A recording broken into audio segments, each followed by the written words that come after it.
On day 2 of her media blitz, Vice President Kamala Harris finally faced questions on her record, with 60 Minutes pressing her several times about her soft on the border policies. From day 1, literally, we have been offering solutions. What I was asking was it a mistake to kind of allow that flood to happen in the first place? I think the policies that we have been proposing are about fixing a problem, not promoting a problem, okay? But the numbers did quadruple. We have cut the flow of illegal immigration by half. But should you have done that? We have cut the flow of fentanyl by half, but we need Congress to be able to act. Well, here with reaction, co-founder of Let's Win for America Action, Janelle King. Janelle, good morning to you. So this is the first time since she's become the nominee that she's been really pressed on this issue of undoing all of Donald Trump's policies and the flood of people to enter the country as a result, and she did not have an answer. What do you think about that moment, as this is a top 3 issue for voters across the country? Well, good morning, Carly. It's always happy to be here with you. I have to agree. The non-answers just continue to keep coming, and I'm confused as to when that's going to stop. A shout out to Bill for asking these great questions, but not just asking the questions, but finally doubling down. You know, her inability to take responsibility for what's happening on the border is part of the reason why people can't see her as a leader. Leaders are not those who walk around and act as if they don't make mistakes and act as if every decision that they make is one that's a positive decision. They should learn from their mistakes. And there's so many ways that she could have answered that question, but she refused to do that because she wants to present this era of having not made mistakes. That's a problem, and I think people can sense it.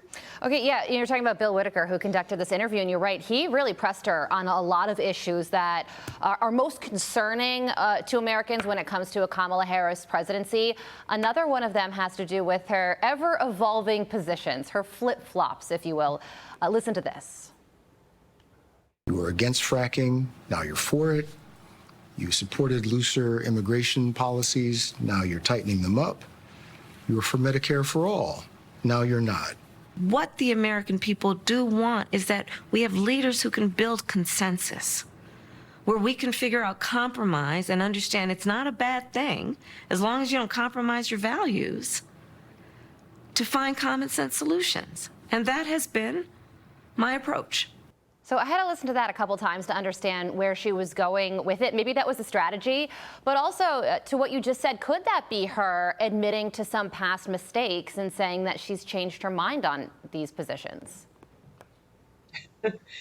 Much like you, I've listened to it several times as well. I listen to a lot of things she says repeatedly to try to make sense of it. But if I have to listen to it repeatedly to make sense of it, then you're not conveying the message. Yeah. When it comes to Kamala flip-flopping, I think it's important to note that she has flip-flopped from the beginning, from the moment we met her, when she stood on the stage and referred to President Biden as being racist, to then coming back and saying, oh, no, you know, that's a mistake, or no, I don't see it that way anymore. I think we're accustomed to her flip-flopping. Her flip-flopping happens as a result of her trying to push forward something that she knows that the American people are not going to benefit from. But she's going to do whatever she needs to try to win that seat. And we don't need someone like that. We need someone that actually has plans and actually cares about this country more than they do themselves. Yeah, and one of her flip-flops includes mandatory gun buybacks. And yesterday, she talked about proudly owning a Glock and how she has shot it at a shooting range. So to your point, another flip-flop there. Okay, so Tim Walz was also a part of this interview yesterday. And one of the first things he was asked about is the repeated number of times he has stretched the truth, if you will. Listen here. I think you were referring to the time that you said that you were in Hong Kong during the Tiananmen Square unrest when you were not. Yeah. Is that kind of misrepresentation, isn't that more than just being a knucklehead? I think folks know who I am. But I think it comes down to the question of whether you can be trusted to tell the truth.